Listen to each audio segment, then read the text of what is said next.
Methi చమన్ curry. Hi డైటర్స్, ఎలా ఉన్నారు అందరూ? బాగున్నారా? డైట్ బాగా చేస్తున్నారా?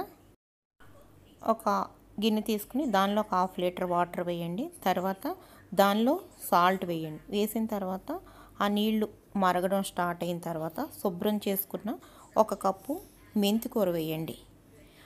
వేసి అది బాగా 5 నుంచి 10 నిమిషాల వరకు బాగా ఉడకనివ్వండి. మూత పెట్టొద్దండి, ఎందుకంటే ఆకుకూరలకి మూత పెడితే కనుక గ్రీనిష్ పోతుందండి, గ్రీన్ కలర్ అనేది తగ్గిపోతుంది ఆక్సిడైజేషన్ జరగడం వల్ల.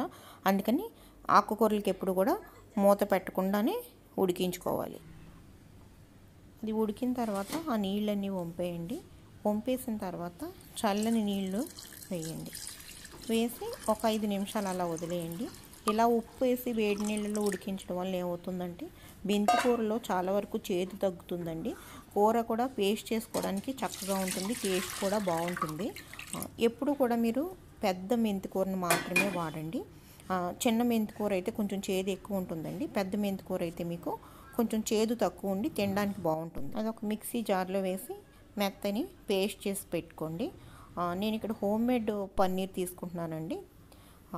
ఒక ప్యాన్ పెట్టుకుని అందులో గీ, హోమ్ మేడ్ గీ అండి ఇది కూడా. గీ వేసిన తర్వాత జీలకర్ర వేయండి. ఆ తర్వాత ఉల్లి, పచ్చిమిర్చి, కారం అనేది మీ ఇష్టం అండి, మీ టేస్ట్కి తగ్గట్టుగా వేసుకోండి. అవి కొద్దిగా వేగనివ్వండి.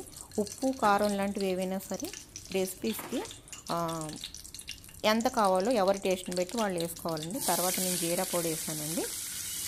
ధనియాల పొడి మన డైట్లో వాడం కాబట్టి ధనియాలు వేయట్లేదు. ఈ పచ్చిమిర్చి, ఈ ఉల్లిపాయలు ఇవన్నీ కూడా బ్రౌన్ కలర్ వచ్చేంత వరకు బాగా వేపుకోవాలండి. మధ్య మధ్యలో కలుపుతూ ఉండండి. కలిపిన తర్వాత మనం రుబ్బి పెట్టుకున్న పేస్ట్ ఉంటుంది కదండి, అది వేసి మీరు 1 కప్పు వాటర్ వేయండి. వేసి ఆయిల్ సపరేట్ అయ్యేంత వరకు మీడియం ఫ్లేమ్లో ఉడికించండి.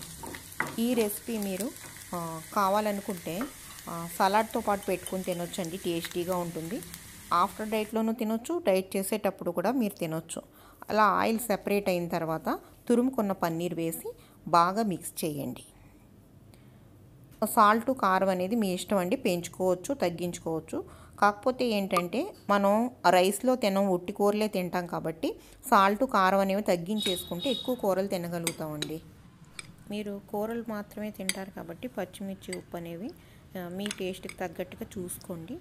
నేను పసుపు, గరం మసాలా కూడా వేసానండి, చెప్పడం మర్చిపోయాను. వెజ్ సలాడ్తో పాటు తింటే కర్రీ చాలా బాగుంటుందండి.